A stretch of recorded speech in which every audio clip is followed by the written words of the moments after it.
Hello，大家好，我是凤凰。漫长的 S10赛季呢，终于结束了啊！大家这个赛季过得顺利吗？紧跟着 S10赛季的结算呢，就是 S11的开季了。然后第一批的伺服器呢，将会在3月11日呢，也就是这个礼拜六进入 S11赛季。现在就让我们看一下这个新的赛季呢有什么新的东西，以及新的武将、新的战法会让我们带来一些什么组队的新的变化呢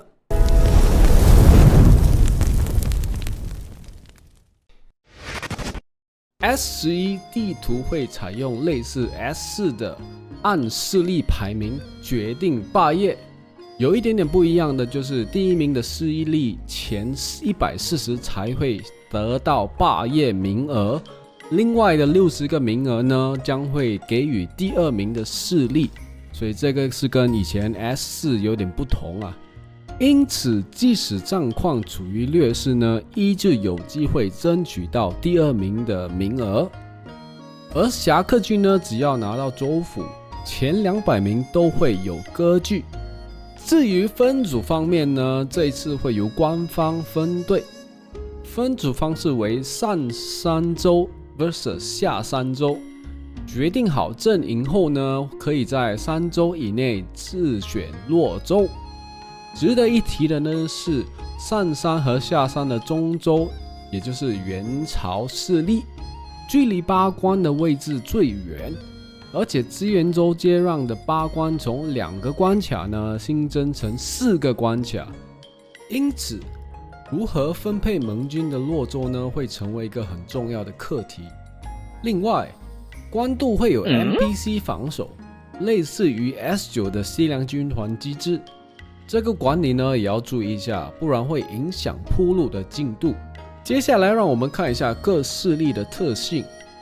元朝、刘、孙分别对应群、魏、蜀、吴。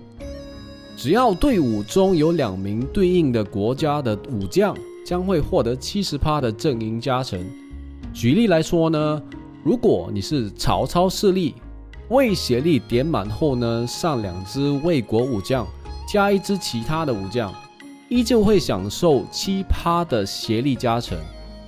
因此夏季会出现很多特别的队伍，其中目前讨论到最高的应该就是骨头盾了，由张角、乌突骨、鲁肃组成的变种天弓，硬度跟输出呢都是顶级的，然后靠微魔草船去挡火，强度绝对是 S11 的T0 天花板。其他的变种黑科技呢，例如曹渊吕天下旗、城府版的太尉盾、曹操版的吴枪等，都有待各玩家开发。夏季的阵容组成将会十分多变。至于韩遂势力可多带10%的兵力，满等的满军营的情况下呢，也就是能带33000兵。兵力和部队的攻击力呢是成正比例的，算是一个战力的小 buff。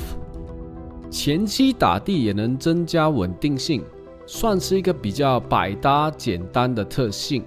那张鲁势力的特性呢，是可以带21系的部队出征，目前是还没有看到很强力的21系阵容组法，因此呢要看各玩家的研发成果了。S11 呢也会新增一台战蟹给各玩家使用，类似于 S6 的船，每位玩家呢只能拥有1台，而且只能在组成部队呢才能上战蟹。目前已知道的是，在凌晨12点到早上8点呢是不能使用战蟹特殊指令的，看来官方都在担心各玩家的健康啊。袁绍势力呢的战蟹为工兵限定的弩车，特色的是工兵部队可以在部署后射击周围的敌军，目前还不知道伤害系数如何。如果能以斯巴达的部署呢也能造成一定的伤害的话，袁绍的弩车将会是一个极度麻烦的战蟹。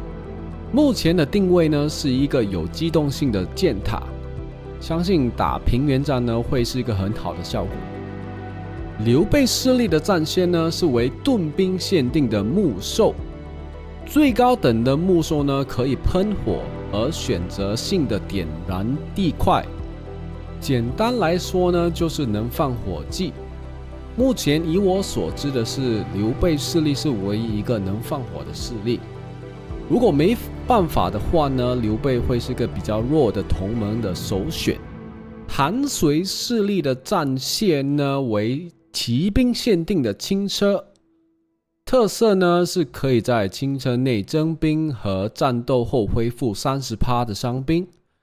强力的骑兵呢可以边打边征，不用回家，相信很适合那些高红玩家冲击战功的好选择。目前以我所知，在陆版最牛的战线呢，应该就是曹操势力的霹雳车了。这个是一个器械限定的一个队伍。首先，器械会提升1级，然后免除克制属性。一般的器械呢会被弓盾骑枪有克制加成，霹雳车则是没有这个问题了。意味着 3S 霹雳车跟其他的 3S 队伍打起来是平等的关系啊。常见的霹雳车队呢有卫法盾器械版跟无枪器械版，既能拆城又能打架，攻打对方的关口呢几乎不怕被抓车了。要注意有一些战法呢，例如封死阵，这些都是器械都不能使用的限制啊。另外呢，投石指令可以2格内打到对方的建筑物，前面用主力抓克制，后面用斯巴达霹雳车拆东拆西，也将是一种强力的玩法。孙权势力的冲车特点为攻城时间缩短成4分钟，并且附有10%攻城值的加成。那我个人认为呢，这算是比较一个不好用的一个配置了。因为呢，压秒包车会因此而乱掉，容易被对方抓车抓克制。另外，冲车呢是可以使用冲锋指令，10打89的第一场会减低2级的89。然而，由于打89俘虏人很容易被撞到残兵或者是斯巴达，而令冲锋指令被叠掉，因此我觉得冲车总体来说呢，相对是一个比较弱势的一个选项。然后张鲁的势力呢是可以用支车，优点是可以快速建造支车营。满级的支车营呢可以调动2队同兵种的队伍，快速支援会在前期有很好的效果，特别是偷袭重要的据点会有奇效。相信大家都知道，夏季会新增 SP 郭嘉跟 SP 荀彧，能和贾诩一起组成一个新的队伍，叫做富贵旗。SP 郭嘉呢能提供攻心效果，并且在发动主动或者是突击战法时呢，追加一下谋略攻击。实测打满8回合呢，几乎能打10000到16000的伤害，十分可观。攻心的补血也能提高续航力。SP 荀彧呢会提供2到3人的2次警戒效果，并每回合呢2到3人加1次警戒效果。然后呢，超过6%最大兵力的攻击会消耗1次警戒并减伤。然后 SP 荀彧呢也有一个很特别的主将效果，就是如果我的队伍呢吃到缴械、技穷、混乱、震慑等的这些状态呢，会有75%打回去对面的一个单体，同样给他们吃回那个状态。而且呢，每回合只能发动1次。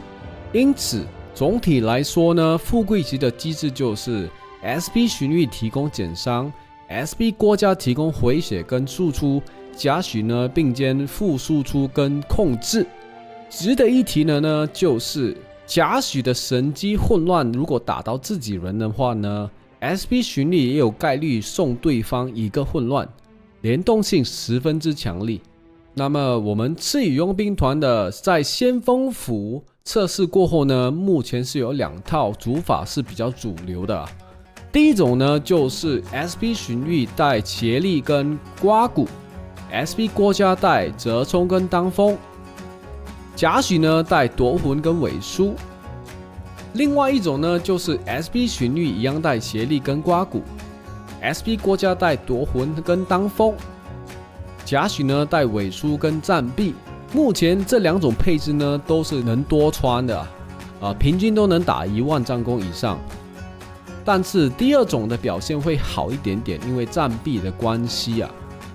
如果有其他好用的配法呢，欢迎在下方分享哦。就目前的测试结果呢，富贵旗几乎打所有的盾兵都是82的胜率起跳，打太尉或者是打桃园呢都是轻松虐啊。